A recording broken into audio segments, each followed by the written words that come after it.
This past season for the Raptors was, we can all agree, a disappointment. Now the Toronto Raptors have the longest streak. This will be their 9th loss in a row.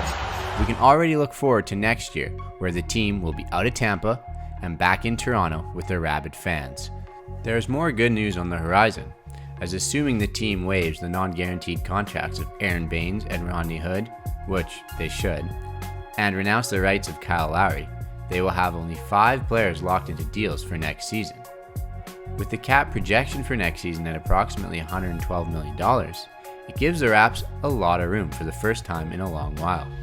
Of course, this isn't taking into account the decisions on the projected re-signing of Gary Trent Jr., who will command more than his 2021 salary of $1.7 million, or the non-guaranteed contracts of DeAndre Bembry, Yuta Watanabe, Paul Watson, and Freddie Gillespie, but their contract holds are minimal. So, the team should have more than $25 million available to spend in free agency to upgrade some key positions. Today is part 1 of the Raptors Free Agency Lookahead, where we look at the best unrestricted free agent big men the team should sign. Number 1, Richaun Holmes. Holmes is a 27-year-old center who has played the last 2 seasons with the Sacramento Kings. He averaged 14.2 points per game on 63.8% effective field goal percentage, nabbing 8.3 rebounds a game and almost 2.5 offensive boards with 1.6 blocks a game.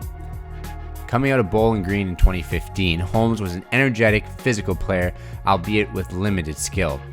That has changed the past 2 seasons as the 6'10", 235-pound big man has thrived under the fast-paced Kings and benefited from De'Aaron Fox's wizardry at the point guard position. The Kings were second in the league in points added per 100 possessions in the transition, according to Cleaning the Glass last season, and Holmes was a big reason why. He is fast and relentless, always looking to punish his defender. Energy and rebounding seem to go hand in hand, and it's definitely the case with Holmes.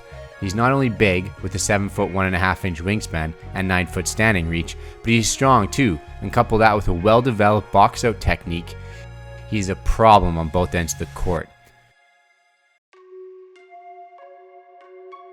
Prior to the arrival of Khem Birch, the Raptors struggled on the boards, finishing 28th in the league. Holmes would be a solid stabilizer, similar to what Birch gave them at the tail end of the season.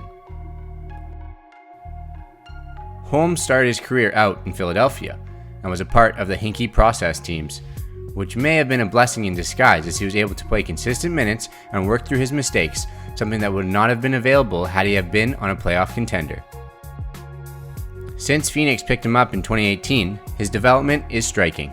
He's been playing more minutes, starting more games, contributing offensively more, along with mediocre growth in his assists and free throw percentage. Who's to say he isn't capable of being even better, especially under the Toronto Raptors coaching staff? Shooting. Holmes is not a traditional pick-and-pop big man, having shot a grand total of 11 threes last season and making 2.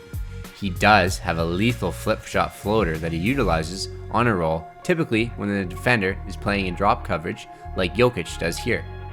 He shot 58% in the short mid-range and 52% in the long mid-range last season. Here he is draining an end of shot clock 3 that didn't look half bad. He's also a very good free throw shooter, shooting 79% on the season and 74% in his career, including one game against the Boston Celtics this year where he went 10-12 from the line in a win. Fouling. He's definitely foul happy, and that's a product of his energetic play. While he has improved in that regard, he still fouled out in 4 games last season and was close with 5 fouls in 11 games. This can hamper the team as it means he won't be able to play high minutes if the coach is worrying about him fouling. And finally, perimeter defending. Holmes has shown flashes of his ability to defend multiple positions. His athleticism enables him to match up on wings and bigger guards.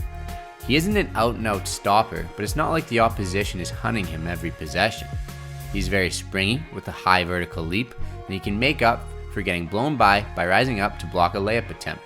His effort is a sight to behold, and he won't give up on a play, like here on Reggie Jackson. The fit. It was recently reported that Holmes is looking for a contract in the neighborhood of 4 years, $80 million, which is similar to what Fred VanVleet, Malcolm Brogdon, and Danilo Gallinari got last season. $20 million a year is a lot of money for a center, but Holmes would be an instant starter and would undoubtedly benefit from playing alongside VanVleet in the pick and roll.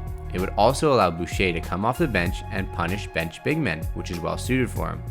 Holmes has never had a skilled frontcourt partner, as last season he was with Marvin Bagley Jr. and Hassan Whiteside for the majority of the season, so it would be intriguing to see him with Pascal Siakam. Does the pull of the vaunted Raps development system sway Holmes? Or is he simply looking to cash in as much as possible, considering he's only made $15 million total in his 6 seasons in the league? The free agent moratorium period starts August 3rd, and that is when we'll find out. Are there any other unrestricted free agent big men that you think the Raptors should sign? Let me know in the comments. Be sure to like and subscribe, and I'll see you soon for part 2.